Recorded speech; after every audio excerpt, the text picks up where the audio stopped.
ارزقنا تلاوته آناء الليل وأطراف النهار، واجعله لنا حجة يا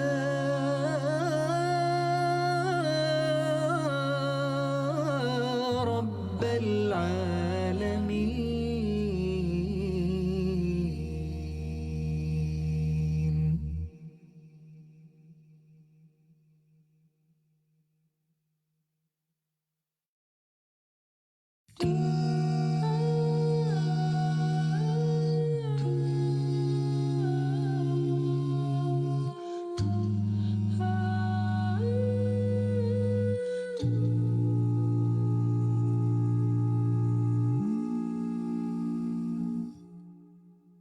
اللهم ارحمنا بالقرآن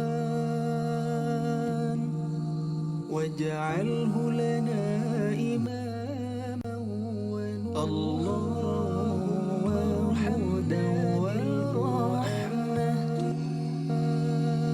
اللهم ذكرنا منه ما نسينا، وعلمنا منه ما جهلنا، وارزقنا تلاوته آناء الليل وأطراف النهار، واجعله لنا حجة يا رب العالمين.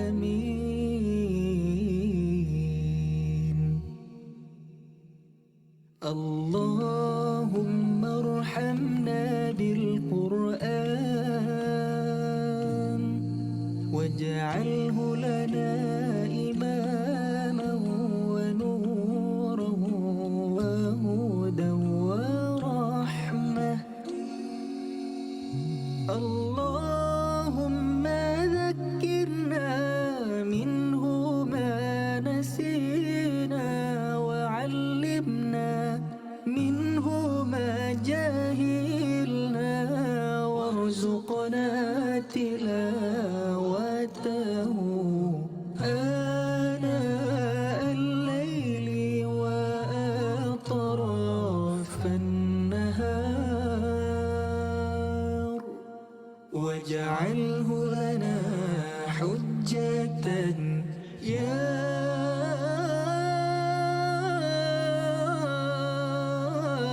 رب العالمين.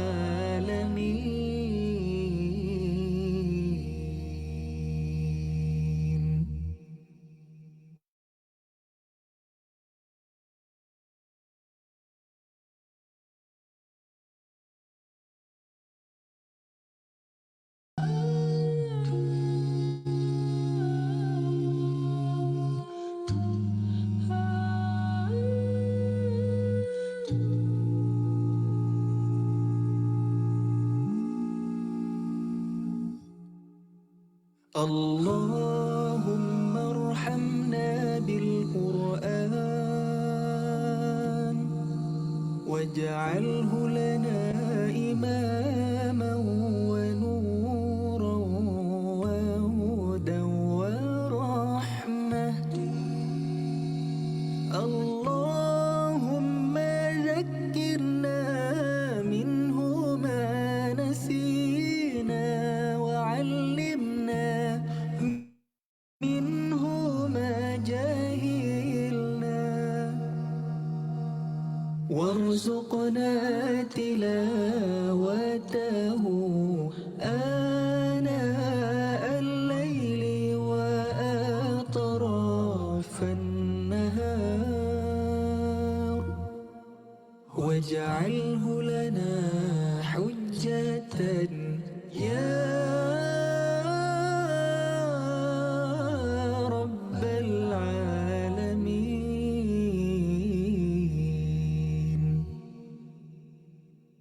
اللهم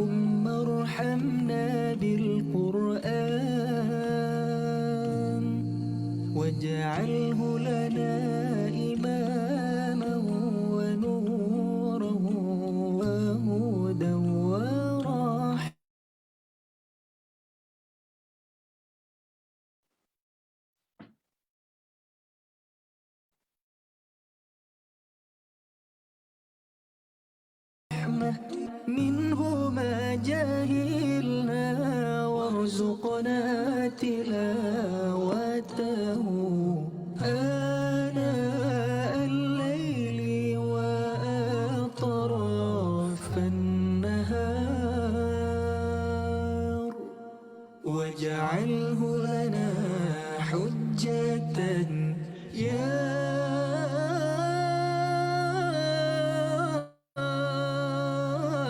رب العالمين.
Aku nak letak.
Assalamualaikum warahmatullahi wabarakatuh.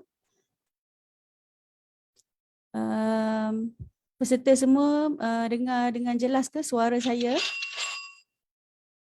Dengan jelas ke suara saya? Kalau dengar mungkin boleh tulis di ruangan chat, insyaAllah. Jelas, Alhamdulillah. Terima kasih semua. Sebelum kita mula, insyaAllah kita beri masa sikit untuk Ustaz. Kita boleh saya tahu ke semua yang berada di dalam Zoom ni daripada mana pada malam ini, bersiaran daripada mana? Mungkin boleh tulis insya-Allah di ruangan chat insya-Allah.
Okey, bismillahirrahmanirrahim. Alhamdulillahirabbil alamin wassalatu wassalamu ala asyrafil anbiya'i wal mursalin wa ala alihi wa sahbihi ajma'in. Alhamdulillah, bersyukur kita kepada Allah kerana Allah berikan kita nikmat kesihatan, Allah berikan kita kelapangan, Allah berikan kita masa insya-Allah untuk kita hadir sama-sama dalam majlis ilmu sebagai persediaan insya-Allah untuk kita menghadapi bulan Ramadan yang kita akan tempuhi sekitar 21 hari lagi insya-Allah. Okey, masya-Allah terlalu dekat dah Ramadan nak datang. Kalau para salafus soleh mereka membuat persediaan lebih awal lagi okay, untuk menghadapi Ramadan. Moga-moga dengan menghadiri kelas ini, inilah semangat kita yang Allah kira sebagai semangat untuk kita menempuh bulan Ramadan insya-Allah. Okay? Dengan kita menghadiri diskusi ilmu tentang Al-Quran dan sebagainya. Alhamdulillah. Kita buka dulu insya-Allah majlis kita pada malam ini dengan suratul Fatihah.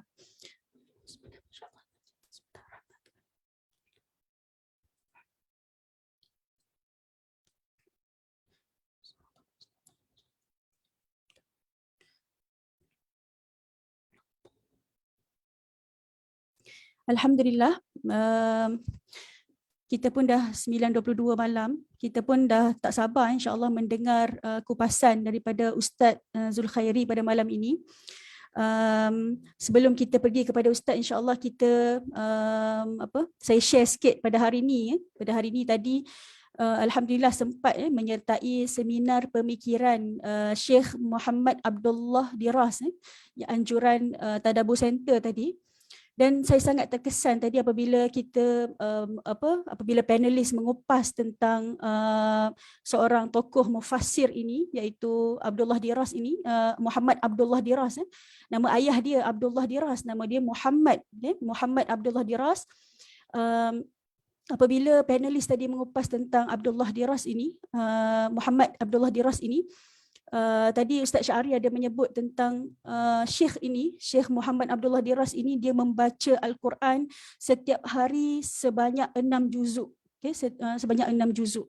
Dan Ustaz Syari beritahu tadi dengan pembacaan dia Al-Quran dia, dengan penghayatan Al-Quran yang dia lakukan sepanjang hidup dia, itulah yang membolehkan dia untuk menjadi seorang mufassir yang sangat hebat, yang mana fokus bidang dia adalah tentang dusturul akhlaq fil Quran, tentang moral. Okay? Masya Allah. So kita boleh bacalah buku-buku dia yang ada. Tadi saya ada share juga dekat Facebook saya tentang buku beliau. Ada yang ditulis dalam bahasa Inggeris. Mungkin kalau kita tak dapat membaca dalam bahasa Arab, mungkin kita boleh membacalah dalam bahasa Inggeris. Antaranya Introduction to the Quran, terjemahan daripada Madkhal ila Al-Quran, dan juga terjemahan juga daripada The Quran and Eternal Challenge. Yang ni buku An-Naba'ul Azim. Yang ni pun ada terjemahan dalam bahasa Melayu. Nanti kita boleh dapatkan nanti insya-Allah dengan Maqasid Institute insya-Allah. Okay. Itu yang saya nak sharekan lah. Maksudnya setiap hari beliau memperuntukkan masa untuk membaca Al-Quran sebanyak 6 juzuk. Dan kalau kita tengok ulama-ulama lain pun, kecintaan mereka terhadap Al-Quran sehingga kan mereka dapat membaca Al-Quran banyak setiap hari, masya-Allah, dan juga merupakan tadabbur, masya-Allah. Dan moga-moga dia menjadi motivasi juga untuk kita lebih menghayati Al-Quran. Kita tak nak membaca sahaja Al-Quran, tetapi kita nak lebih mentadabbur Al-Quran pada tahun ini, insya-Allah. Okey, biasanya kita akan kupas Al-Quran ataupun kita akan tadabbur Al-Quran ataupun melihat pesan-pesan Al-Quran ini dari sudut dalam berbentuk ayat. Okay? Berbentuk ayat biasanya kita akan tadabbur dalam bentuk ayat. Dan kita mungkin jarang melihat kepada aspek penggunaan kalimah Al-Quran itu sendiri, kan? Dari sudut apa? Dari sudut pemaknaan kalimah, dari sudut kalimah tersebut digunakan itu dari sudut kesesuaian kalimah tersebut digunakan dalam Al-Quran, dan juga usul kalimah tersebut, dia daripada root word apa, dia daripada perkataan apa, kan? Dan juga perbezaan kalimah tersebut dengan kalimah-kalimah yang lain.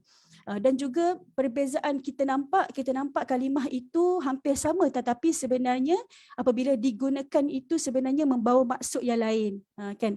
Jadi insya-Allah pada malam ini kita bawakan kepada tuan-tuan, puan-puan semua seorang ustaz Al-Fadil, Ustaz Zulkhairi. Ahlan wa sahlan Ustaz Zul. Ustaz Zul ada Ada. Ada, Alhamdulillah. Ahlan wa sahlan Ustaz.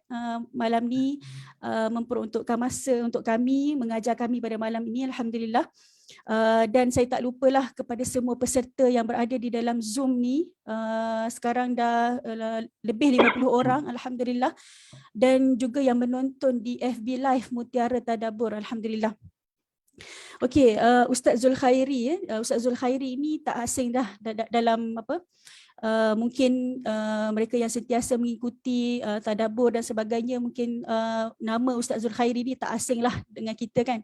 Masya Allah, terlalu banyak lah buku-buku yang Ustaz dah tulis. Antara buku yang saya suka juga buku Rahsia Tulisan Al-Quran, okay? Buku Rahsia Tulisan Al-Quran, bagaimana dengan ada ta itu merubah maksud, kan, dan sebagainya. Kita boleh baca lagi buku-buku Ustaz. Ustaz, sedikit pengenalan lah tentang panel kita pada malam ini, iaitu Ustaz Muhammad Zulkhairi bin Muhammad Nur, merupakan suami kepada Dr. Raihana, okay? Memiliki anak 2 orang, dan Ustaz sekarang menetap di Shah Alam, Ustaz, di Shah Alam. Jawatan Ustaz di Faqih Synergize sebagai pengurus besar Faqih Synergize, dan pendidikan Ustaz ijazah sarjana muda Usuluddin, ya Ustaz, di Universiti Melaya. Okey. Dan Masya Allah, buku-buku yang Ustaz tulis dan yang terbaru ini, inilah yang saya tahu yang terbaru yang sudah terbit. Tetapi yang terbaru dalam laptop Ustaz yang Ustaz tengah menulis tu kita tak tahu, kan. Wallahualam, mungkin banyak lagi buku-buku yang Ustaz tengah menulis. Kita doakan semoga Allah berikan kekuatan insya-Allah untuk Ustaz menulis lagi buku-buku yang bermanfaat untuk kita, insya-Allah. Dan yang terbaru ni buku Rahsia Kalimah Al-Quran, sama tapi tak serupa. Inilah yang insya-Allah kita akan kupas pada malam ini, yang insya-Allah yang akan membantu kita untuk tadabbur kita pada bulan Ramadan nanti, insya-Allah. Okey. Ustaz Zulkhairi, untuk yang untuk yang pertama ni, insya-Allah mungkin kami nak minta Ustaz untuk Ustaz ceritakan sedikitlah pengalaman Ustaz dalam menulis buku ni, dan mungkin juga Ustaz boleh ceritakan sedikit kenapa Ustaz memilih untuk menulis tentang Rahsia Kalimah Al-Quran ini, insya-Allah Ustaz. Falyatafaddal mashkura. Assalamualaikum warahmatullahi wabarakatuh. Alhamdulillah, wassalatu wassalamu ala Rasulillah. Allahumma salli ala Muhammad wa ala alihi wa sahbihi wa barik wa sallim. Amma ba'd. Ustazah Ni Fatimah, tuan-tuan dan puan-puan dirahmati Allah.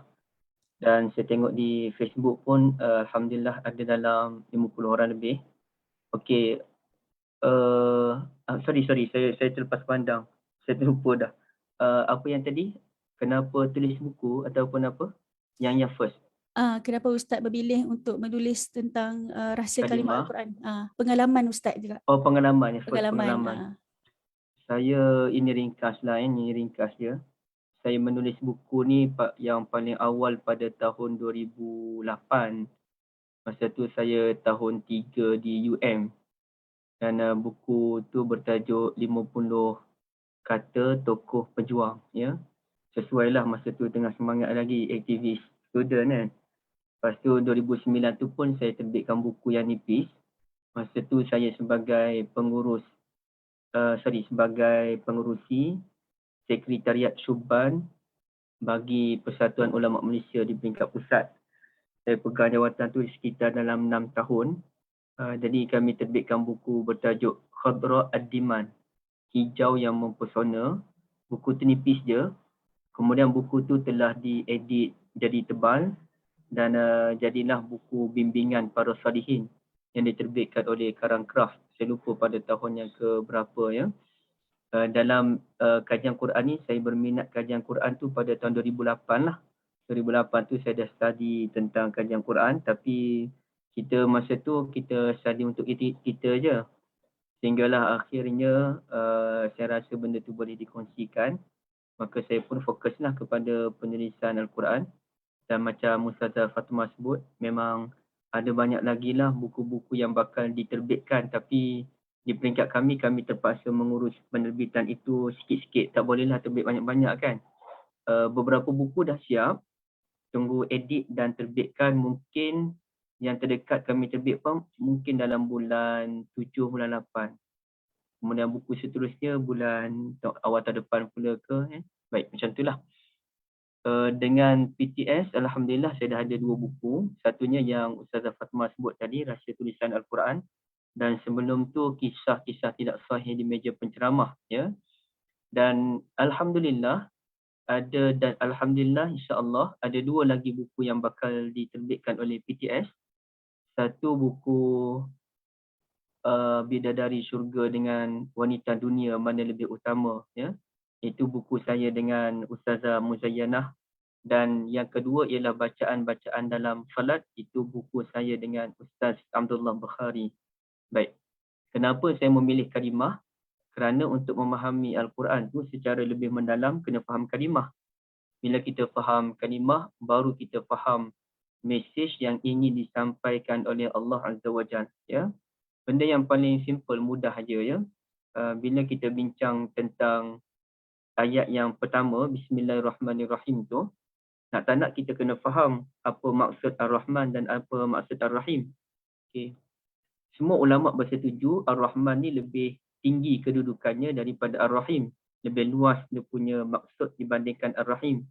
Maka bila kita faham Ar-Rahman lebih luas daripada Ar-Rahim, kita kena jawab pula persoalan, kenapa disebutkan Ar-Rahman dulu baru sebut Ar-Rahim? Kerana biasanya Al-Quran ni dia, kalau kita sebut Ar-Rahman dulu, tak perlu sebutlah Ar-Rahim kan? Kerana Ar-Rahman sudah merangkumi Ar-Rahim. Tapi kenapa disebutkan juga Ar-Rahim tu? Jadi itulah kita kena faham usul kalimah tu sendiri.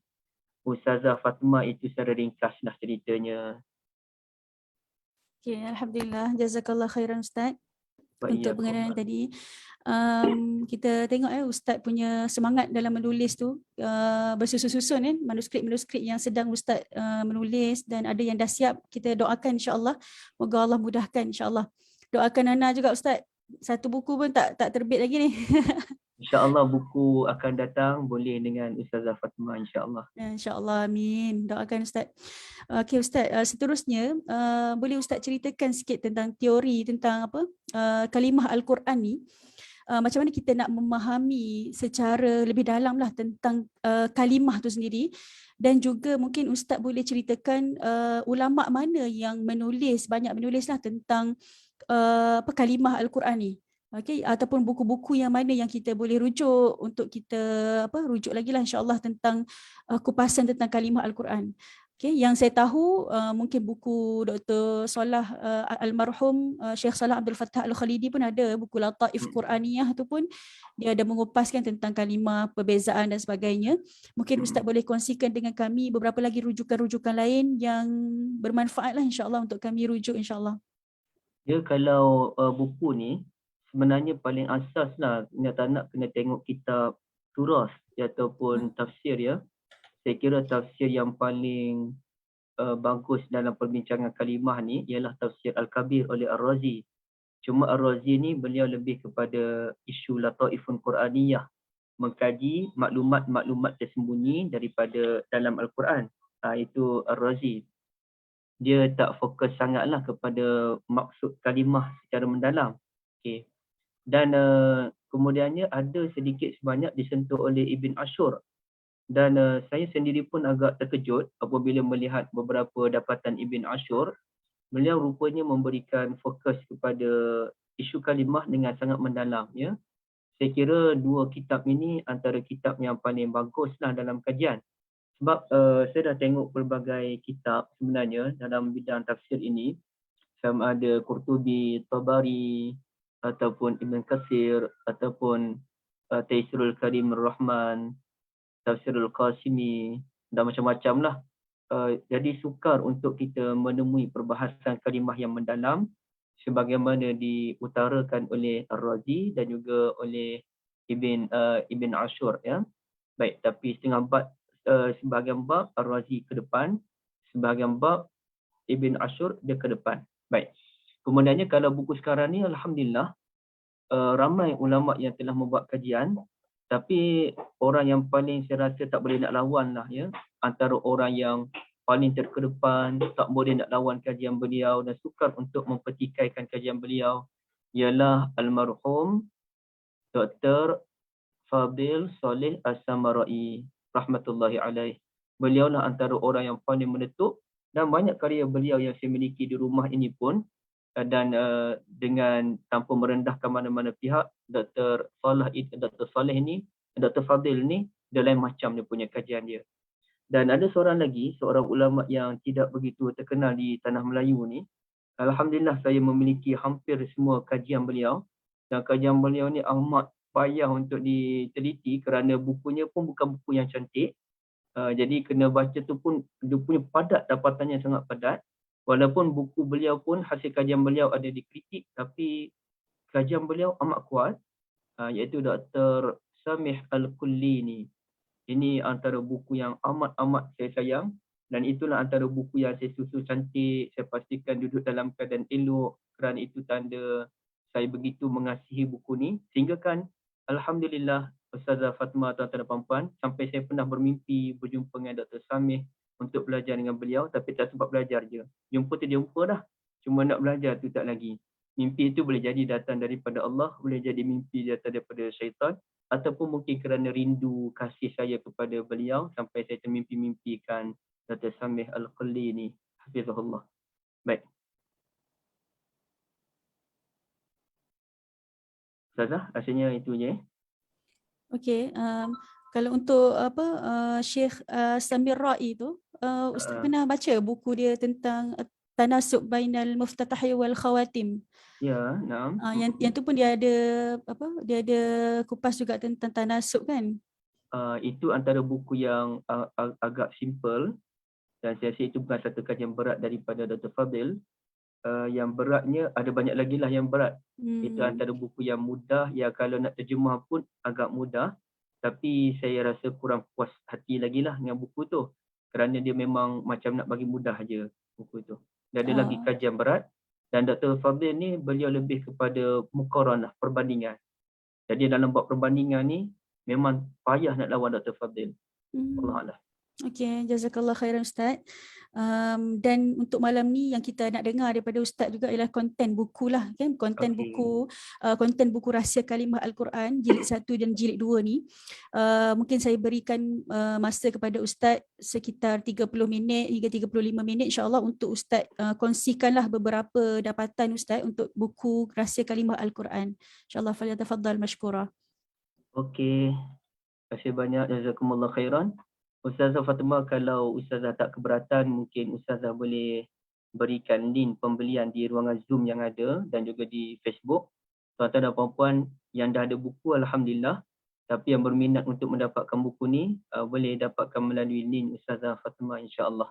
Baik, hari ni kita tengok dua perkataan peringkat awal ni. Ustazah Fatimah minta saya sentuh satu bab dalam buku satu dan satu isu dalam buku yang kedua.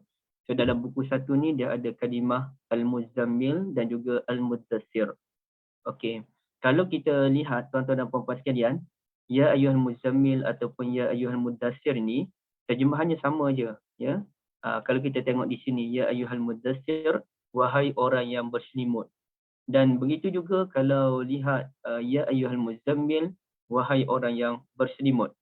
Dan kalau kita lihat dalam hadis Nabi SAW, boleh kita katakan dua kali Nabi SAW terkocoh-kocoh pulang ke rumah meminta Ummul Mukminin Khadijah binti Khuwailid untuk menyelimutkan Nabi SAW. Dan ada dua riwayat hadis yang berbeza, ya. Satu riwayat Nabi SAW bagi tahu, muka surat berapa ya? Saya pun tak tengok pula. Muzammil dengan Muddassir ni muka surat yang ke-33 ya. Muka surat 33. 33 betul Ustaz. Baik. Maknanya ada riwayat yang bagi tahu Nabi SAW bagi tahu kepada Ummul Mukminin, Zammiluni, Zammiluni. Okey. Dan itu yang popular ya, sehingga kan orang buat nasyid pun Zammiluni.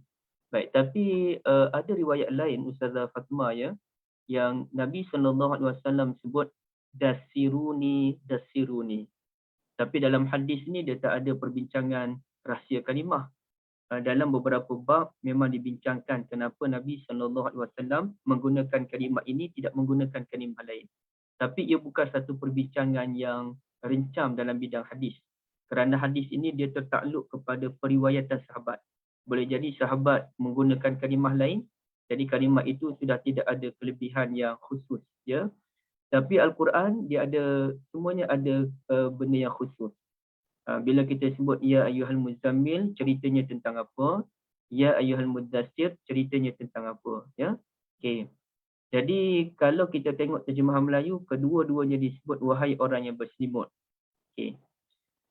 Tapi adakah apa maksud tersirat di sebaliknya? Bolehkah kita tukar yang ya ayyuhal muzammil ni kita pindah ke surah yang satu lagi? Ya ayyuhal muzammil kum fa'anzir wa rabbaka fakabbir. Ataupun kita ambil ya ayyuhal muddassir qumil laila illa qalila nisfahu aw inqus minhu qalila. Boleh tak begitu? Okey, kalau kita tukar je, walaupun ia tetap bermaksud wahai orang yang berselimut, tapi ia sudah mencacatkan kualiti Al-Quran itu sendiri. Maka untuk memahaminya, yang pertama kita kena faham sababun nuzul. Surah ini turun bila? Bukan sababun nuzul. Kita kena faham, sababun nuzul pun ya. Kita kena tahu sababun nuzul bila surah ini diturunkan. Mengikut pendapat yang kuat yang saya baca, surah yang kedua diturunkan oleh Allah ataupun wahyu kedua diturunkan oleh Allah ialah Al-Muddassir. Jadi peringkat awal Iqra ayat 1 hingga 5. Kemudiannya tak lama kemudian Allah Ta'ala turunkan wahyu yang kedua. Berapa ayat tu kena cek balik. Ya ayyuhal muddassir. Dan ya ayyuhal muzammil merupakan wahyu yang ketiga. Ya ayyuhal muzammil. Sepintas selalu kita dapat menghidu bahawasanya ya ayyuhal muzammil lebih berat dibandingkan dengan ya ayyuhal muddassir. Daripada satu sudut kita dapat macam begitulah. Okay, nanti saya terangkan ya. Baik. Ya ayyuhal muddassir ini dia turun bila? Dia turun apabila Nabi SAW ketakutan kali kedua. Kali pertama Nabi balik, Nabi minta baginda diselimutkan. Kemudiannya Ummul Mukminin Khadijah selimutkan Nabi SAW. Kemudian Ummuna pun bawa Nabi jumpa dengan Waraqah bin Naufal, sepupu Khadijah.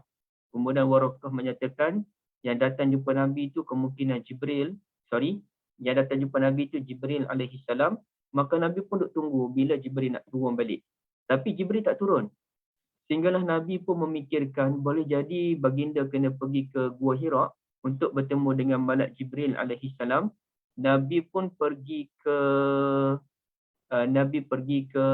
Gua Hira, dan di Gua Hira itu Nabi duk tunggu-tunggu, Jibril tak datang, dan bila Nabi nak balik tu Nabi dengar ada satu suara memanggil baginda.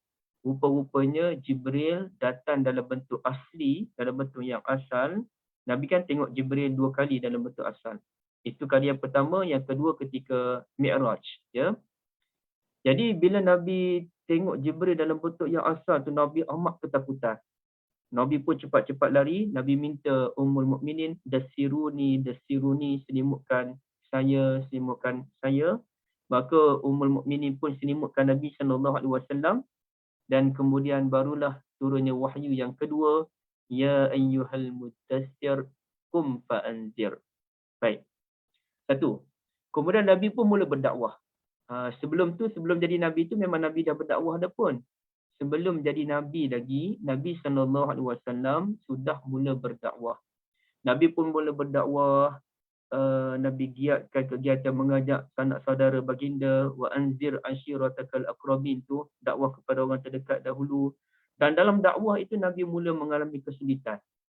Dan Nabi memerlukan satu tenaga yang boleh menjadi booster kepada baginda alaihi salam. Akhirnya Allah Ta'ala pun memberikan satu booster kepada Nabi yang namanya Qiyamul Lail.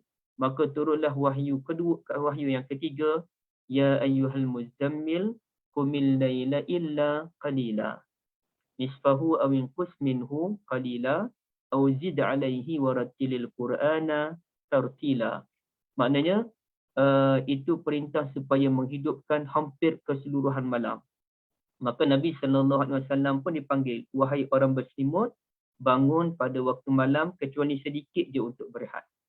Kebanyakan malam itu dipenuhkan dengan ibadah dan ayat-ayat seterusnya. Maka di sini kita dapat memahami, kata ulama, apa beza antara Mudassir dengan Muzammil pada peringkat yang awal ni. Ya, pada peringkat yang awal, Mudassir dan Muzammil difahami sebagai orang berselimut. Okey, kita pergi ke step yang kedua pula, peringkat yang kedua, iaitu Al-Mudassir berselimut. Tapi berselimut Mudassir itu berselimut kerana ketakutan. Ya, berselimut kerana ketakutan, mengenangkan Jibril alaihi salatu wassalam datang jumpa baginda dalam bentuk yang asal. Jadi baginda ketakutan, baginda balik berselimut itu ketakutan, maka Jibril pun turunkan wahyu, ya ayyuhal mudassir, wahai orang berselimut kerana ketakutan, bangun, berikan peringatan. Okey, baik. Keduanya, apabila Nabi memerlukan booster tu, Nabi dah mula diserang oleh pihak-pihak tertentu melemahkan dakwah Nabi SAW, Nabi perlukan semangat, maka Allah Ta'ala turunkan wahyu yang ketiga, ya ayyuhal muzammil, wahai orang yang berselimut tidur pada waktu malam. Ya, wahai orang yang berselimut yang tidur pada waktu malam. Jadi di sini kita dapat memahami bahawa selimutnya Nabi di Muzammil ini artinya selimut tidur pada waktu malam. Okey. Itu peringkat kedua dalam memahami apa beza antara Muzammil dengan Mudassir. Dan menariknya, kedua-dua surah ini, kedua-dua sebutan itu disulitkan. Disulitkan. Yang mana disulitkan bagaimana? Ini dia ada kajian sebutan dalam Al-Quran. Itu insya-Allah antara buku terbaru saya, Rahsia Sebutan Al-Quran dan Tajwid. Rahsia Sebutan dan Tajwid Al-Quran. Dia ada rahsia tersendiri yang perlu kita rungkaikan. Okey, cerita panjang, saya tak nak sentuh di sini. Tapi sepintas selalu kita mengecam. Dia ada syiddah pada dal dan syiddah pada huruf sa. Syiddah ini sebenarnya tuan-tuan, sukar untuk saya buktikan secara penuh pada hari ini. Ini sekadar saya nak sebut je. Syiddah menunjukkan benda yang berat. Ya, sabdu tu, apa panggil sabdu ataupun syiddah menunjukkan benda yang berat. Kita kena tekan mudassir. Dua kali ada penekanan. Sama dengan muzammil, muzammil. Dan di situ dia ada kajian. Huruf dal ini huruf apa? Huruf sa ni huruf apa? Huruf zai huruf apa? Huruf mim huruf apa? Ada kajian huruf itu sendiri. Adakah itu huruf yang perlu dibaca dengan suara yang kuat? Adakah itu huruf hamas? Adakah itu huruf takrar, takrir? Adakah itu huruf isti'la? Adakah itu huruf istifal? Dan ada pula kajian begitu. Okey, itu tak apa. Tapi ceritanya bahawasanya Mudassir dan Muzammil ini menunjukkan satu benda yang berat. Wahai orang yang berselimut kerana ketakutan, menunjukkan keadaan Nabi itu memang keadaan yang berat. Dan wahai orang yang berselimut kerana tidur pada waktu malam, ya, kita mungkin kerana selimut kesejukan dan agak berat untuk kita bangun pada waktu malam. Okey, itu bahagian yang kedua. Bahagian yang ketiga, tuan-tuan dan puan-puan, izinkan saya tengok Facebook kawan-kawan kita ni. Okey, ada di sana. Okey, bahagian yang ketiga ialah kenapakah dalam surah ini perkataan Mudassir yang digunakan dan kenapakah surah ini perkataan Muzammil yang digunakan. Tadi kita dah kata itu, oh iyalah ini untuk selimut ketakutan, ini selimut kerana tidur malam. Tak, dia ada cerita yang lain pula. Untuk memahami cerita ni, kita kena faham usulul kalimah. Dalam bahasa Arab ni, terutamanya bahasa Al-Quran, semuanya ada usul je tuan-tuan ya. Ada usul je. Contohnya nampak tak ini perkataan apa? Nisfahu. Nisfahu ni separuh. Separuh malam. Jadi daripada perkataan nisfun itu terbitlah satu perkataan dalam bahasa Arab dan digunakan dalam bahasa Melayu sekalipun. Siapa yang tahu? Apakah kalimah terbitan daripada nisfu yang menunjukkan satu penyesalan ataupun satu kesedaran? Okay, siapa boleh jawab? Daripada perkataan nisfun. Tak ada iaitu insaf. Insaf. Atau kita sebut insaf lah. Bila kita sebut insaf tu kita tak nampak lah dia punya tang mana tu. Insaf. Insaf itu sebenarnya berasal daripada kalimah nisfahu, nisfun. Okey, kenapa apa kaitan nisfun dengan insaf? Insaf ni kita nak koreksi diri sendiri. Saya insaf dalam isu ini saya ada melakukan kesilapan. Saya insaf bahawa ini tindakan yang perlu kita lakukan. Contohnya, okay, nisfun ini, insaf ini berarti separuh, maknanya kita duduk di tengah-tengah. Separuh kan tengah kan? Ibarat kita duduk di tengah-tengah, kalau kita ni jadi pengurusi surau sebagai contoh, kita dengar pandangan daripada AJK, kita dengar pandangan daripada masyarakat luar, macam mana cara nak qiyam Ramadan ni, AJK kata macam ni, orang luar kata macam ni, jadi kita kena duduk di tengah-tengah untuk kita menginsafi apa komen mereka, apa pandangan mereka sebelum kita membuat keputusan yang bijaksana. Jadi dia bahasa Arab ni dia ada usulul kalimah. Dan sering kali saya kongsi dengan beberapa pihak, sebagaimana contohlah kalau kita buat dalam bahasa Melayu, rumah. Rumah ni apa usul kalimah bagi rumah? Kita pun tak tahu. Kenapa rumah ini dinamakan rumah? Ada ke dalam bahasa Melayu dia menceritakan tentang kenapa rumah dipanggil rumah? Okay, tapi dalam bahasa Arab, rumah dipanggil baitun. Baitun itu apa usul dia? Usulnya ialah ataupun root dia ialah bata. Bata ni apa maksudnya?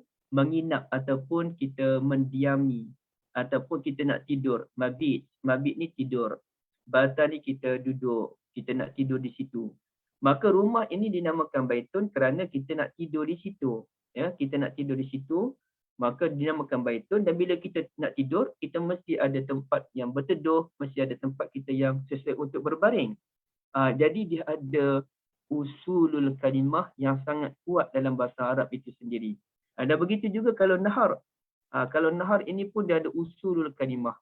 Daripada nahar itulah terbitnya perkataan al-anhar. Al-anhar. Dan daripada nahar pun terbit perkataan nahar. Dia bukan usul kalimah, dia bukan an-nahar ya. Dia nahara aja. Dalam akhir surah Al-Qamar, innal muttaqina fi jannatin wa nahar.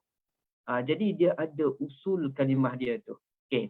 Jadi sekarang ni apa usul kalimah bagi al-muddassir, iaitu dal, sa dan juga ra. Dal, sa dan juga ra yang boleh dibaca sebagai ad-dasru, ya. Ad-dasru. Ad-dasru ni apa tuan-tuan dan puan-puan dirahmati Allah? Iaitu sesuatu benda yang banyak. Ad-dasru, sesuatu benda yang banyak. Okey, satu benda yang banyak, maka daripada ad-dasru itu terbitlah ada cerita tentang hadis Nabi sallallahu alaihi wasallam, riwayat daripada Abu Dzar Al-Ghifari radhiyallahu an. Hadis yang ini, hadis yang amat terkenal. Kita tengok image lah, senang sikit. Tapi ya Allah, payahnya nak baca yang image ni. Tak apalah, kita tengok di sini Okey. Hadisnya ialah zahaba ahlud dusur bil ujur. Ya, zahaba ahlud dusur bil ujur. Kata Abu Dzar Al-Ghifari, ada sebahagian sahabat-sahabat yang jenis tak berharta ni datang jumpa Nabi sallallahu alaihi wasallam dan menyatakan, ya Rasulullah, wahai pesuruh Allah, zahaba ahlud dusur bil ujur, orang-orang dusur, maknanya orang-orang kaya, ya, orang-orang kaya telah membawa pahala yang banyak. Jadi dicerita orang-orang kaya ni dipanggil bukan al-ghani di sini, tapi dipanggil ahlud dusur. Jadi di sini bila kita faham daripada kalimah dal, ta dan ra, iaitu dibaca ad-dasru, artinya orang-orang yang kaya, orang-orang yang ada duit, ya, maka fahamlah kita bahawa surah ini ada menceritakan tentang orang-orang kaya. Okey, apa cerita orang kaya tu? Kita pun tengok ke bawah, kita jumpa poin di sini, iaitu kata Allah Azza wa Jal, zarni wa man khalaqtu wahida, biarkan aku biarkan aku yang memberi balasan kepada orang yang menentangmu. Secara khususnya kata ulama, Al-Walid bin Mughirah, seorang yang kaya, ayah kepada Khalid bin Al-Walid radhiyallahu anhu. Wa man khalaqtu wahida, aku yang ciptakan dia dalam seorang diri. Asalnya dia tak ada harta, asalnya dia tak ada anak pinak. Wa ja'altu lahu malam mamduda, aku yang berikan dia harta yang melimpah ruah. Wa banina syuhuda, serta anak pinak yang ramai. Jadi di sini, bila sebut sahaja ya ayyuhal muddassir, wahai orang yang berselimut, poin yang ingin disampaikan oleh Al-Quran menurut kajian ulama ialah wahai orang berselimut yang bakal berdepan dengan orang-orang elit yang sombong. Ya. Wahai orang yang berselimut yang bakal berdepan dengan orang elit yang sombong. Seperti Abu Jahal, seperti Abu Lahab, seperti Al-Walid bin Mughirah dan sebagainya. Seperti Umayyah bin Khalaf dan lain-lain. Artinya Allah Ta'ala dah bagi satu poin yang jelas kepada Nabi. Bahawa dakwah ni tak nak dia kena berlawan dengan orang elit yang sombong. Dan inilah yang dihadapi sejak zaman Nabi Nuh lagi. Sehingga Nabi Nuh terpaksa bagi tahu kaum dia yang menentang golongan elit yang sombong ni. وَمَا أَنَا بِطَارِدِ الْمُؤْمِنِينَ إِنْ أَنَا إِلَّا نَذِيرٌ مُبِينٌ. Ya, dan aku tidak akan mengusir orang-orang beriman. Dan Nabi Nuh pun menyatakan, وَيَا قَوْمِ مَنْ يَنْصُرُنِي مِنَ اللَّهِ إِنْ طَرَدْتُهُمْ. Wahai kaum, siapa yang dapat menyelamatkan saya daripada Allah jika saya mengusir pengikut-pengikut saya yang miskin ni. Maknanya golongan elit yang sombong ni wujud sejak zaman Nabi Nuh, di bawah zaman Nabi Syuaib, dibawa pada zaman Nabi Muhammad alaihi wassalatu wassalam. Jadi, ya ayyuhal muddassir sebenarnya bawa satu mesej yang penting. Wahai orang berselimut ketakutan. Kamu ataupun Nabi, kita semua akan berhadapan dengan golongan elit yang sombong yang enggan menerima kebenaran itu sendiri. Okey, baik. Manakala ya ayyuhal muzammil pula, tuan-tuan dan puan-puan, ibu ayah yang dirahmati Allah, ia asal daripada kalimah zai, daripada huruf zai, mim, lam ataupun azimlu. Azimlu. Azimlu ni berarti apa dia? Bebanan. Bebanan. Apa pula cerita bebanan di sini? Maka Allah Ta'ala terangkan dalam ayat yang berapa tu? Ayat ke-7. Innalaka fin nahari sabhan tawila. Okey. Sesungguhnya kenapa Allah Ta'ala suruh Nabi ni qiyamul lail? Ya.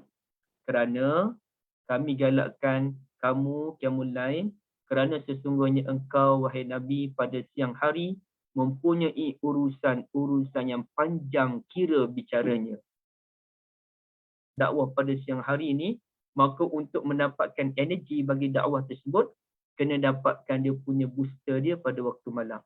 Barulah ada tenaga untuk dakwah pada waktu siang. Jadi ini bebanan yang dihadapi oleh Nabi ni. Sabhan tawila ni. Ini bebanan. Maka bila Allah Ta'ala sebut, ya ayyuhal muzammil, wahai orang yang berselimut yang bakal berhadapan dengan bebanan yang besar. Jadi kalau kita tak faham unsur kalimah ni, kita tak faham lah apa cerita Allah nak sampaikan. Tapi sekarang kita faham, oh, ya ayyuhal muddassir ni Allah nak sampaikan kita bakal berdepan golongan elit yang sombong. Oh, ada unsur cerita di sebaliknya.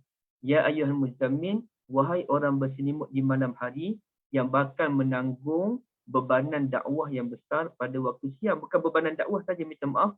Bebanan berkerajaan, bebanan mengurus umat, bebanan mentadbir negara, bebanan mentadbir syarikat yang berat itu.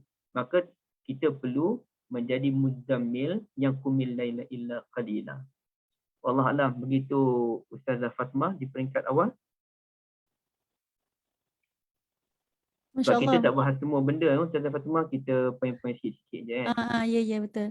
Masya Allah.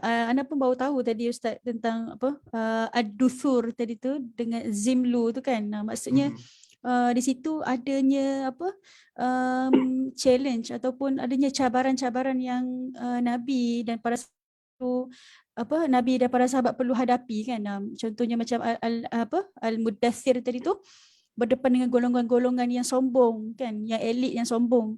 Dan juga Azimlu tu berdepan dengan bebanan dakwah, bebanan kerajaan ataupun bebanan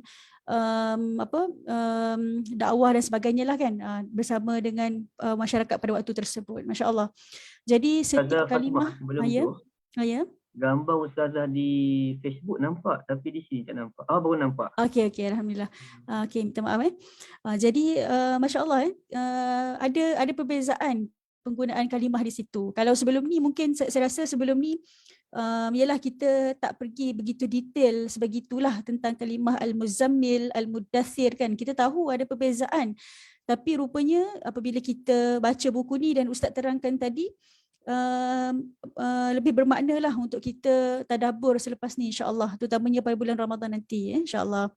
Dan Ustaz ada nak kongsikan lagi ke perkataan-perkataan lain insya-Allah yang tadi mungkin dalam jilid 1 menarik juga, saya tengok juga dalam jilid 2 ni ada jugalah yang banyaklah yang Ustaz kupas dalam jilid 2. Jilid 1 ada 42 Ustaz kalimah. Ke 42 topik Saya keliru, 42 ke 41? Rasa macam 41 kot. 41 dalam jilid 1 dan jilid 2 juga 41 Ustaz kan. Kiranya 82 kan? Rasa jilid 2 40 kot. 40. Okey. So mungkin kita ada masa lagi Ustaz. Mungkin Ustaz boleh sharekan lagi beberapa asrar kalimah ni lah, maksudnya rahsia kalimah-kalimah yang lain yang Ustaz rasa ingin bincangkan pada malam ni insya-Allah. Okay. Tapi ada di kat ruangan chat tadi, boleh share ke hadis tadi? Yang tu mungkin Ustazah Fatimah boleh tolong cari. Boleh. Nanti Ana letakkan dalam ni insya-Allah. Barakallahu fikum. Jadi dia sebenarnya Ustazah Fatimah, saya ada buku yang dah siap tapi ada sedikit tambahan yang nak dibuat, iaitu rahsia nama haiwan dalam Al-Quran. Rasanya Ustazah Fatimah pemaklum tentang buku tersebut. Ada tambahan-tambahan lagi. Nama haiwan pun ada usul dia. Betul Ustaz. Saya dah baca dah yang lain. Ada satu buku ditulis oleh seorang lecturer di USIM. Saya baru tengok-tengok, tak baca lagi. Dia tak pergi lagi kepada rahsia nama haiwan, tapi kajian beliau masya-Allah sangat baik. Jadi saya kira kalau bila saya kaji tentang nama haiwan tu, ya Allah, saya terduduk sungguh. Kenapa nyamuk dipanggil ba'udah? Kenapa lalat dipanggil zubab? Nama zubab itu sebenarnya satu sindiran yang begitu cantik daripada Al-Quran. Kalau kita orang biasa, Ustazah Fatimah, kita akan kata ba'udah tu lalat dan nyamuk. Zubab itu lalat. Kemudiannya kita akan tadabbur lah. Kita akan tadabbur lalat ni bawa penyakit. Lalat ni suka benda yang kotor. Sekian-sekian. Ataupun tinggi sikit kita baca hadis tentang lalat. Ada orang masuk syurga kerana lalat. Orang masuk neraka kerana lalat. Lalat jadi haiwan di dalam neraka nanti untuk mengganggu penduduk neraka. Tapi sebenarnya daripada kalimah lalat, zubab itu sendiri, Allah Ta'ala telah menyampaikan mesej yang jauh lebih besar. Bukan isu lalat semata-mata, tapi isu golongan munafiqah.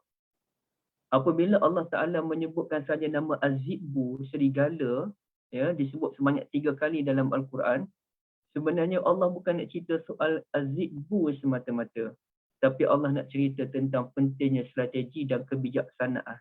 Maka nama Az-Zi'bu yang dipilih.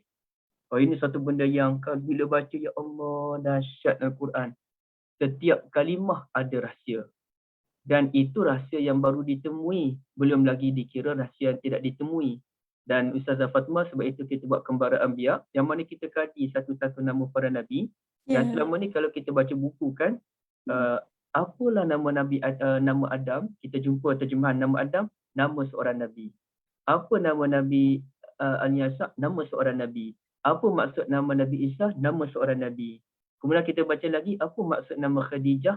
Nama isteri Nabi. Itu terjemahan. Itu bukan terjemahan tu. Khadijah, dia ada falsafah dia. Fatimah, dia ada falsafah dia. Nah, falsafah itu yang perlu dikaji.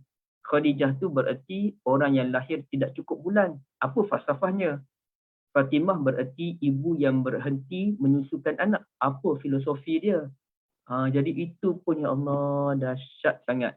Tapi tak apalah, itu benda lain. Sekadar saya nak menggambarkan kekaguman saya terhadap Al-Quran, tuan-tuan ya. Tapi Masya kalau Allah. gambar kekaguman memang tak bincang benda lain ni. Memang seronok. Dan sebenarnya Ustazah Fatimah, saya memang sedang mencari kalimah-kalimah yang memang ada kaitan dengan haiwan dalam Al-Quran. Dan banyak perkataan barakah ada kaitan dengan unta, perkataan abadan yang kita sebut khalidina fiha abadan, abada ada kaitan dengan unta. Semua itu ada usul dia tu. Usul dia tu yang menarik. Okey, antaranya kalau kita lihat dalam muka surat 206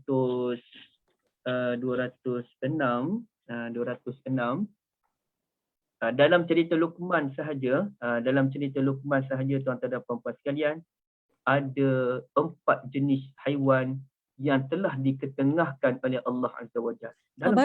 Baru nak sebut kat Ustaz tadi tentang kisah haiwan ni. Okay, Ustaz sebut tentang haiwan tadi sebab kebetulan saya baca buku yang jilid 2 ni, dah terbaca lah tentang 4 haiwan dalam kehidupan Luqman ni.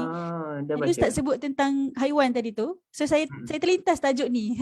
Tak sangka pula Ustaz nak cerita tajuk ni, masya-Allah. Alhamdulillah, itu dia punya telepati yang Ustazah Fatimah sampaikan. Alhamdulillah. Sebenarnya saya nak bincang benda lain. Nak bincang. Kita dah tengok saya bincang benda ni lah. Okey. 4 haiwan dalam cerita Luqman ni ceritanya pendek ni je. Mula dengan ayat walaqad atayna Luqmanal hikmah ayat 12 sampailah ayat yang ayat yang ke-19 kan. Okey. Ibu ayah, tuan-tuan dan puan-puan dirahmati Allah, perkataan hikmah itu sendiri. Walaqad atayna Luqmanal hikmah. Sebenarnya dia akan bahas panjang ni. Kenapa disebutkan atayna bukannya walaqad a'tayna sebagai contohlah. Okey. Luqman tu sendiri, apa maksud nama Luqman? Wow. Tuan-tuan kalau tahu apa maksud nama Luqman, masya-Allah, dahsyat sangat. Saya dah buat kajian tu tentang nama Luqman, tapi tak boleh cerita sekarang lah, ya. Baik. Al-hikmah. Anishkur. Kenapa dia baca anishkur? Syukur ini pun ada kaitan dengan haiwan. Ada dalam buku tu, tuan-tuan dan puan-puan boleh baca. Hikmah ini sebenarnya dia berasal daripada kalimah hakamah. Al-hakamah. Ya. Daripada kalimah al-hakamah itulah membentuk kalimah al-hikmah. Al-hakamah ni apa, tuan-tuan dan puan-puan dirahmati Allah? Al-hakamah bermaksud besi yang mengekang mulut kuda. Kuda kan, kalau kita tengok gambar kuda perang ada ke kuda perang, boleh kita cari di sini. Saya pun tak tahu ni. Kuda perang. Okey. Okey, gambar ni kan. Okey, nampak tu. Nampak tak dia punya besi kat mulut dia tu kan. Tapi siapa yang suka tengok cerita-cerita perang, dia tahulah ada besi di mulut kuda. Dan sebenarnya Ustazah Fatimah, kalimah sama, siam pun ada kaitan dengan kuda.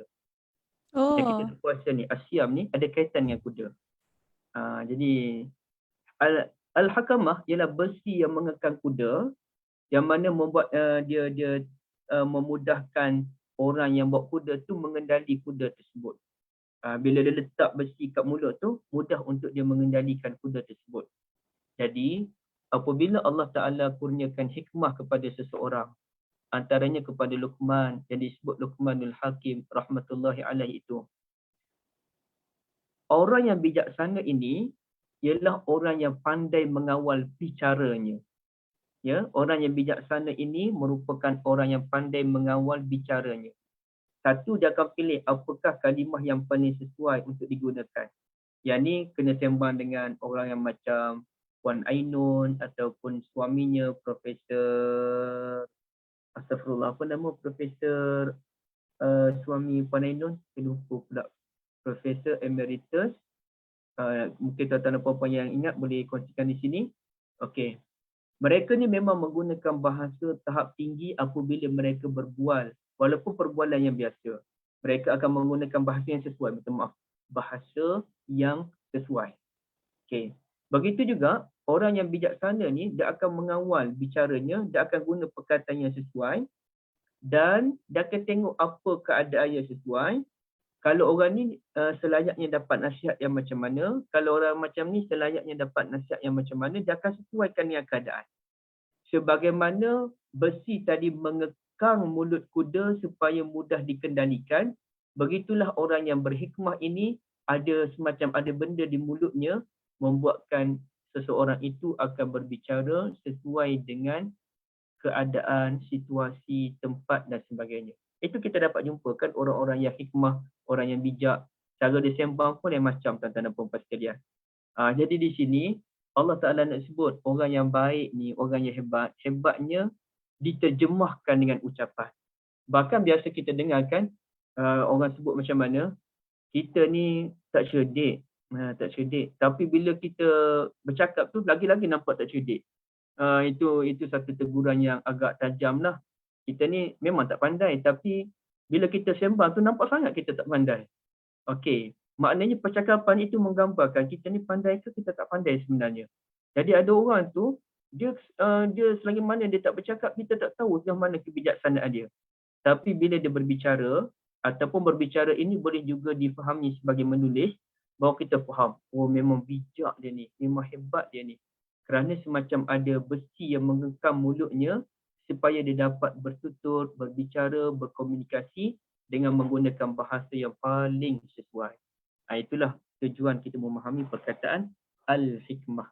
Okey, saya pulangkan pada Ustazah Fatimah. Okey, masya-Allah. Menarik Ustaz yang tentang kuda ni. Mungkin Ustaz boleh sambung lagi Ustaz tentang haiwan kedua tu. Yang tu kena bacalah. Okey. InsyaAllah. Okay, menarik sebab nanti puan-puan tuan-tuan boleh dapatkan buku Ustaz ni.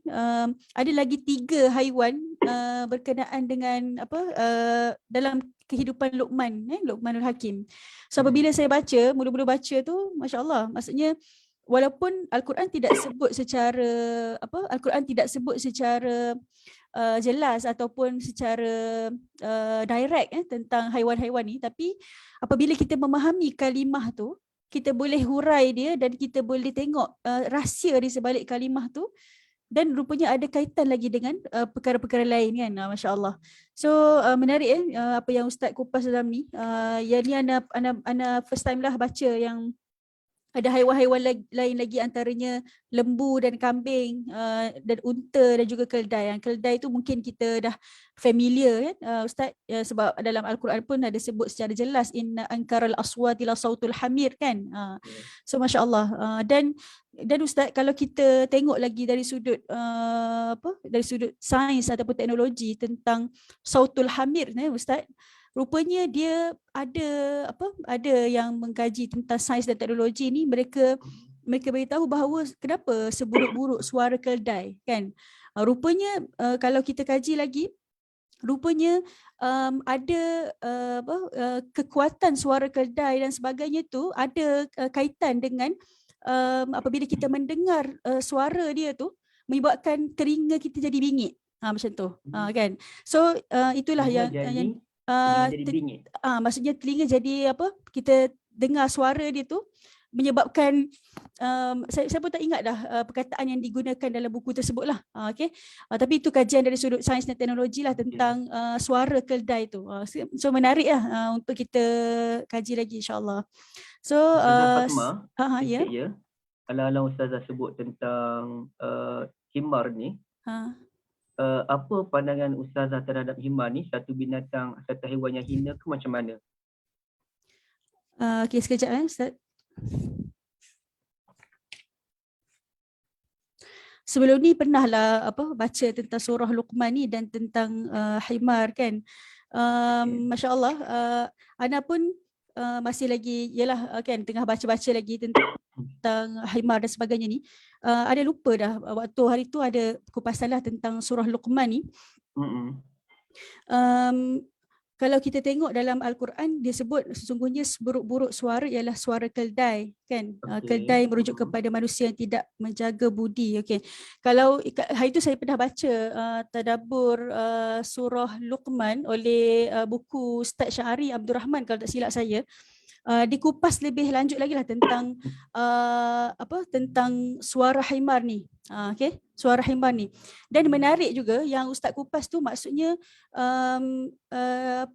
lebih kepada kenapa dalam surah Luqman ni disebutkan tentang suara keldai itu, hikmah maksudnya lebih kepada bagaimana kita berinteraksi dengan orang lain tu dengan keadaan berhikmah lah, macam tu. Itu yang saya terbacalah yang sebelum ni. Wallahu a'lam, Ustaz. Kalau boleh saya tambah sedikit ya Ustazah Fatimah. Ya. Selama ni bila saya baca ayat Quran tu pun saya akan pandai hina lah pada himar kan. Sebab Allah pun sebut inna ankaral aswati la sautul hamir, suara yang tak elok. Tapi saya agak terperanjat bila saya baca dalam surah An-Nahl. Kita dah baca lama tapi kita tak perasan benda ni. Allah kata apa? Wal khayla wal bighala wal hamira litarkabuha wa zinah. Allah jadikan kuda, khayl, bighal, hamir ataupun keldai untuk kamu menunggannya, wazinah, dan untuk menjadi perhiasan. Jadi saya agak terkesima kenapa dikatakan keldai ini jadi perhiasan. Dan kita pun buat kajian lah. Kita buat kajian. Allahu Akbar, satu benda yang bagi saya wow lah. Dan saya pun cukup rasa menyesal dengan pengetahuan yang cetek sama ni. Tapi itu namanya pengalaman kita. Rupanya apabila Allah membicarakan tentang himar, Allah tak pernah merendahkan himar. Allah bagi cerita himar tadi sebagai satu renungan untuk kita. Tapi bila kita tengok keseluruhan cerita himar menurut definisi Al-Quran dan juga menurut hadis Nabi SAW, baru kita tahu himar sebenarnya sejenis haiwan yang perlu dihargai dan mempunyai banyak falsafah dalam kehidupannya. Terlalu banyak falsafah. Lepas saya kaji tentang himar tu, saya jadi lain macam dengan keldai. Sehingga kan ada satu kali tu senior saya Ustazah Mariam Hasni kongsi macam mana himar ini berfungsi orang-orang Arab. Suami Ustazah Mariam ni orang Morocco.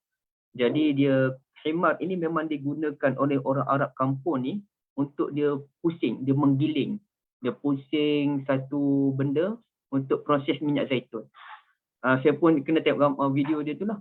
Jadi dia bekerja untuk pusingkan benda tu bagi proses minyak zaitun. Lepas saya tengok tu, ya Allah, makin saya menghargai haiwan namanya himar ini. Sebenarnya Al-Quran bila bawa cerita himar, Al-Quran bawa secara positif. Tapi macam mana kita nak faham positif dia tu? Menggambarkan sejenis haiwan yang kuat. Ya, himar ini sejenis haiwan yang kuat. Nak tak nak kita kena faham usul kalimah bagi himar itu sendiri. Dan bahkan bila saya tanya guru bahasa saya, dia orang Yaman, ya, saya tanya beliau dan beliau menyatakan ya, himar daripada satu sudut lebih kuat daripada kuda.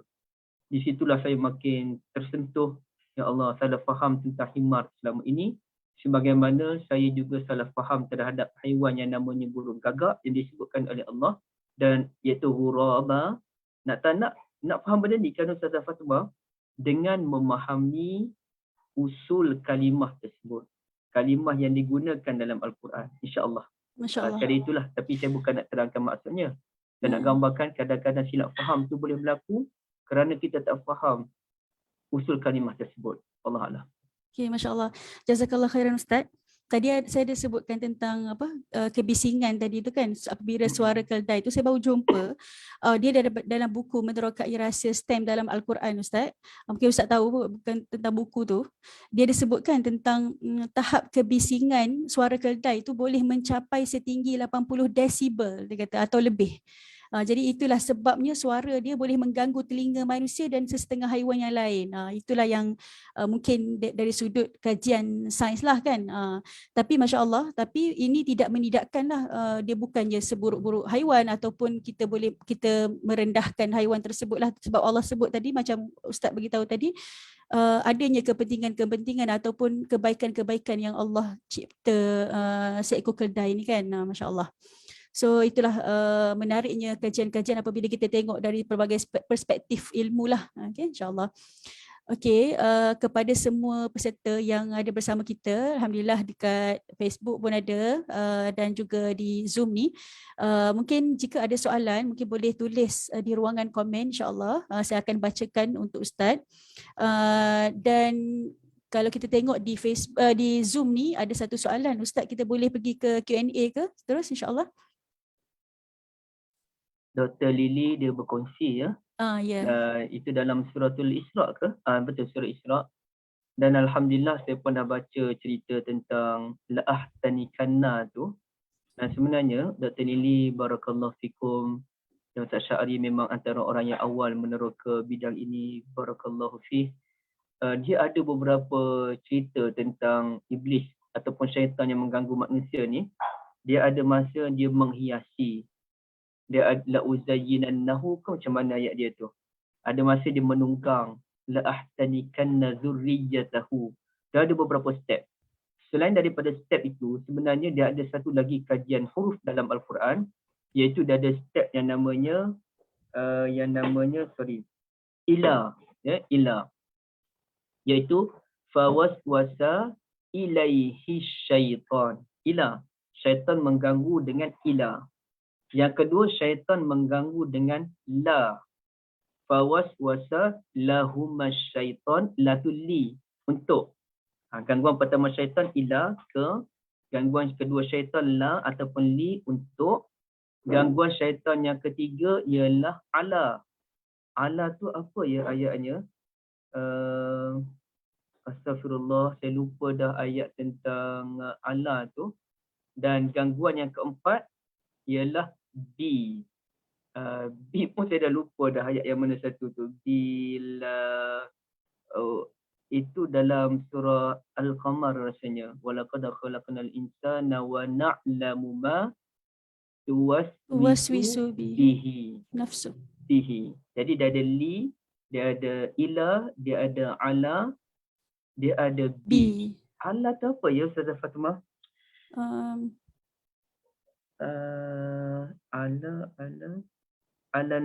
Alan nas min syarril waswasil khannas alladhi yuwaswisu fi, bukannya ala, fi alladhi yuwaswisu fi. Betul lah. Dia ada li, dia ada ila, dia ada fi, dia ada b. B tu yang paling kuat. Jadi nak faham gangguan syaitan dengan 4 huruf je. Ila tu gangguannya macam mana, li gangguannya macam mana, fi gangguannya macam mana, b gangguan macam mana. Ya Allah, daripada huruf tu je pun dah settle dah satu benda. Jadi itu memang satu kajian yang saya bukan saya buat kajian tu, saya membaca je dan saya berkongsi kajian ya. Okey. Apa Puan Syairah, apa perbezaan konten e-book? Minta maaf Puan Syairah ni antara orang yang dapat, dia sebenarnya betul lah itu buku daripada e-book 40 rahsia dan 40 pesan dari langit yang kemudiannya dibukukan. Sebab pada awal dulu kami tak ada kewangan, tak ada kekuatan kewangan, kami buat e-book je. Tapi bila dah ada kekuatan kewangan sikit, itu kami buat buku fizikal.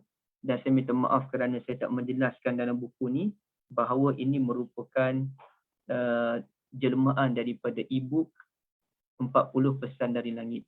Allah Allah. Dan nanti dia akan ada lagi.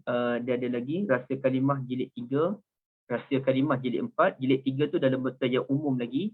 Jilid yang keempat mungkin fokus kepada kalimah-kalimah yang ada kaitan dengan ibadah, syurga dan neraka. Jilid yang kelima mungkin ada kaitan dengan waktu-waktu dalam Al-Quran. Jilid yang keenam dia mungkin saya akan buat rahsia kalimah sahaja dalam 5-6 jilid. Kemudiannya yang lain-lain lah rahsia-rahsia yang lain. Masya-Allah. Terima kasih. Jazakallah khairan Ustaz untuk ni. Sebab semalam memang ada yang tanya juga tentang e-book ni, konten dan sebagainya, tapi e-book tu sudah tidak dijual kan Ustaz? Maksudnya jika nak dapatkan mungkin kena dapatkan buku secara fizikal lah, insya-Allah. Okey. Alhamdulillah, kita doakanlah semoga Allah mudahkan Ustaz untuk siapkan buku-buku lain tu, insya-Allah. Saya tengah tunggu juga soalan-soalan daripada Facebook. Di Facebook ni saya tak perasan lagi ada soalan yang diberikan. Yang berada dalam Zoom mungkin ada lagi soalan-soalan.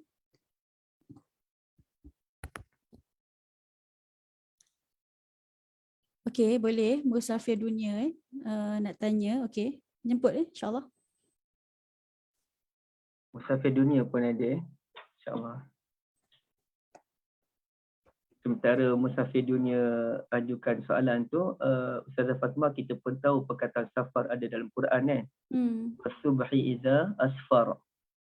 Daripada perkataan asfar itulah kita memahami ada kaitan dengan musafir. Safar, musafir, asfar, semuanya ada kaitan. Baik. Alhamdulillah.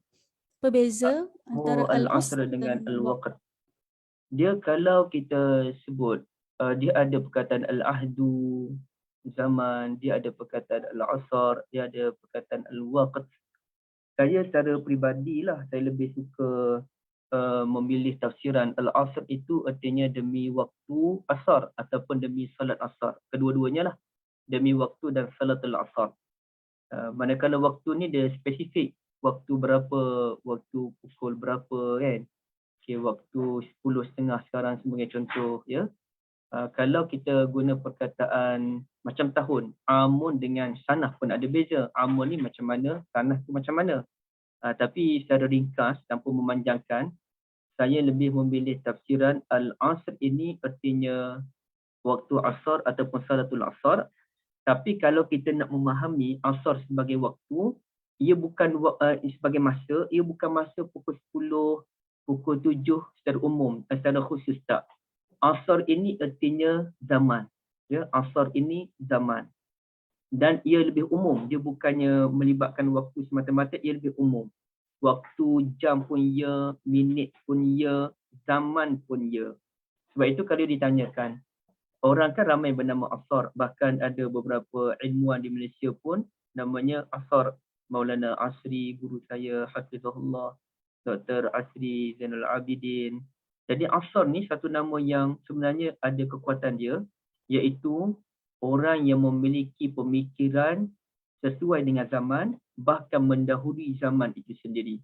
Itu filosofi di sebalik nama Asar. Ya. Orang yang memiliki kemampuan ilmu sesuai dengan zamannya, bahkan melangkaui zaman itu sendiri. Jadi asar dia lebih kepada zaman, ya, zaman.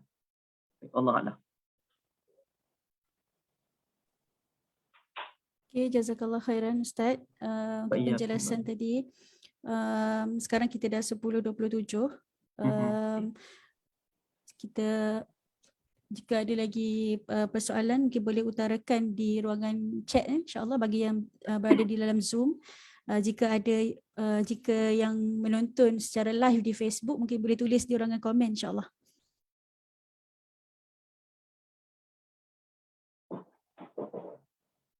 Okay, kalau tak ada pun tak apa Ustazah Fatimah. Kita selanjutnya tuan-tuan dan puan-puan bolehlah beli buku ini melalui link yang Ustazah Fatimah bagi.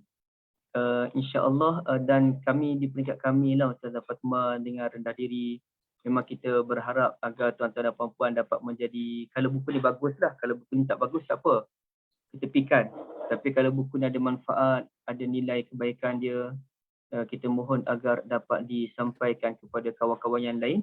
Alhamdulillah. Dan siapa yang nak menaja pembelian buku ini untuk diberikan kepada pelajar-pelajar sekolah agama pun Alhamdulillah. Kalau tuan-tuan dan puan-puan boleh buat sendiri, hadiahkan kepada orang yang belajar dalam bidang agama. Bagi saya itu lagi baiklah, ya, kita dapat kembangkan ilmu. Saya tidak akan, kita pun fikir nak bagi hadiah kepada pelajar-pelajar aliran agama ni, tapi kita nak pilih orang yang betul-betul berminat. Baik. Puan Hasanah, buku tu ada, tapi saya bukan jenis orang yang duk bahas kumpulkan nama-nama pilihan untuk baby, tak. Tapi kita membahaskan rahsia di sebalik nama tu sendiri. Jadi ada dalam berapa puluh, ya 50 macam itulah. Dan buku tu e-book ya, dalam e-book je. Setebal lebih kurang dalam 400 muka surat lebih rasanya. Berkaitan dengan 50 nama kot lebih kurang macam itulah. Dan selebihnya boleh tengok di Telegram saya. Itu percuma je boleh tengok bila-bila masa. Iaitu rahsia sebalik nama. Saya pun tak ingat ada dia punya Telegram tu apa dia. Rahsia di sebalik nama ke macam mana tu. Rasa betul kot nama Telegram tu. Itu pun boleh baca. Saya dah kumpul lebih daripada 200 nama-nama yang boleh kita study lah apa rahsia dia tu. Allah Allah.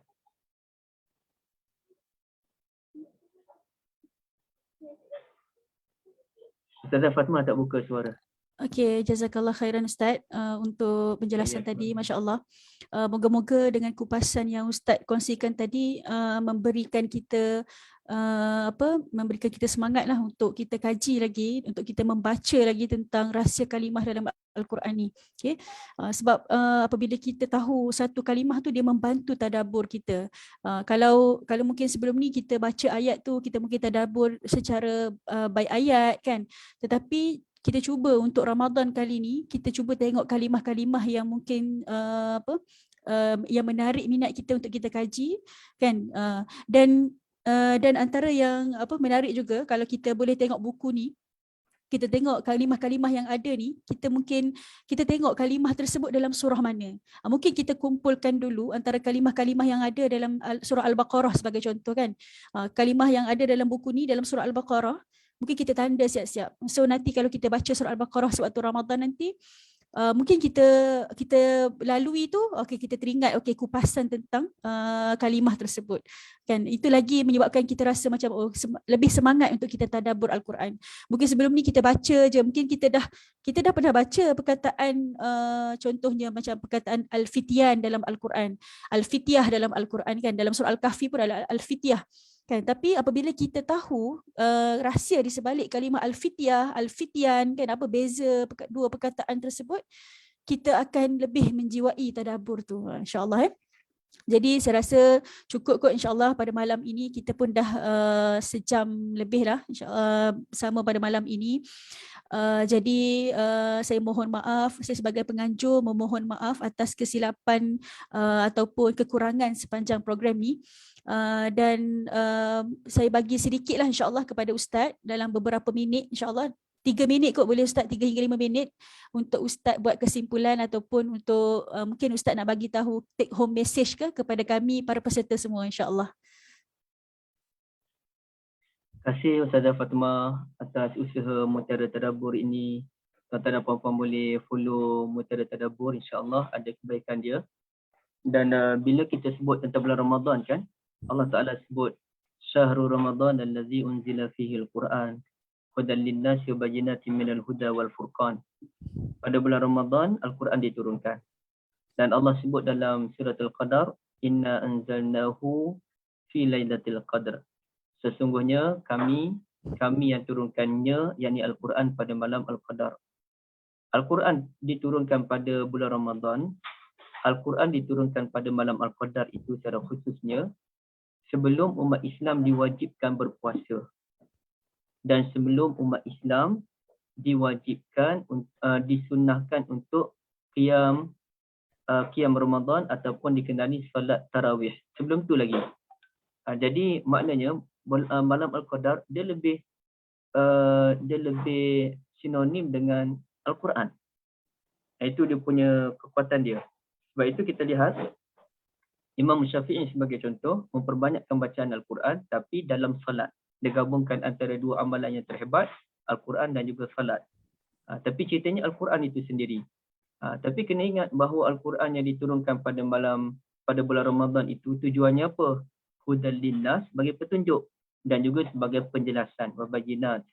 Ya. Hudal linnas wabayinatin minal huda wal furqan. Baik. Jadi di sini kita teruskan agenda tadarus Al-Quran. Itu memang sunnah, baca Al-Quran sunnah. Tapi kita tambah satu lagi sunnah, iaitu cuba memahami mesej yang ingin disampaikan dalam Al-Quran itu sendiri. Supaya bila kita keluar dari bulan Ramadan ni, kita dapatlah sedikit sebanyak penambahan kefahaman kita terhadap mesej Al-Quran. Dan satu lagi, Ustazah Fatimah, seringkali saya kongsikan dengan kawan-kawan saya Al-Quran untuk kehidupan dunia. Akhirat confirm. Jadi jangan baca Quran tu lihat daripada aspek akhirat semata-mata. Terlalu banyak dan hampir semua ayat cerita tentang bukan hampir ya, kebanyakan ayat cerita tentang kehidupan dunia, maka kena gunakan ayat itu untuk kehidupan dunia. Jangan kita tengok daripada aspek akhirat semata-mata. Sebab tu kita tengok tadi kalimah Al-Muddassir, ceritanya berselimut bagi menghadapi kejahatan golongan elit yang sombong. Itu untuk kehidupan dunia. Al-Muzammil bagi menghadapi beban dakwah, beban bukan dakwah sahaja, bahkan isu kenegaraan, isu rakyat, isu masyarakat yang berat pada siang hari, itu ada kaitan dengan Muzammil kan, itu dunia. Allah Alam. Terima kasih banyak pada Ustazah Fatma, tuan-tuan dan puan-puan dirahmati Allah. Hayyakumullah wa barakallahu fikum. Okay, jazakallah khairan Ustaz. InsyaAllah moga-moga Ramadan tahun ni lagi bermakna kepada kita dan kita betul-betul hidupkan dia dengan tadabbur Al-Quran. Okay. Kalau sebelum ni mungkin kita khatam baca Al-Quran sahaja dan kita target insyaAllah untuk tahun ni moga-moga kita boleh tadabbur. Okay. Kalau kita tak mampu satu ayat dalam sejuzuk tu pun dah okey. Ataupun satu kalimah dalam sejuzuk kan kita boleh tadabbur untuk tahun ni insyaAllah. So jadi saya mohon maaf atas kekhilafan jika ada salah bahasa ataupun tersilap dan sebagainya. Saya ucapkan terima kasih kepada semua peserta yang bersama-sama kita pada malam ini, lebih 60 orang 60 orang di Zoom dan juga yang berada di live Facebook juga 60 lebih tadi 70 insya-Allah. Dan insya-Allah nantikan program-program Mutiara Tadabbur lagi untuk bulan Ramadan nanti insya-Allah dalam rangka kami menyusun program-program yang terbaik insya-Allah dan juga nantikan e-book daripada kami Mutiara Tadabbur insya-Allah. Okay. Dan ada saya letak link di ruangan chat tu, di Zoom tu. Mungkin jika ada tuan-tuan atau puan-puan yang nak membeli buku-buku lain, buku-buku tadabbur yang lain dan buku rahsia tulisan Al-Quran yang Ustaz Zulkhairi tulis pun ada dekat link tu. InsyaAllah jika ada yang nak dapatkan, insyaAllah rahsia tulisan Al-Quran dan juga buku-buku tadabbur yang lain, insyaAllah yang akan membantu tadabbur tuan-tuan dan puan-puan semasa bulan Ramadan nanti insyaAllah. Jadi sekian saja daripada saya. Kita tutup dulu majlis kita dengan suratul As dan tasbih kafarah.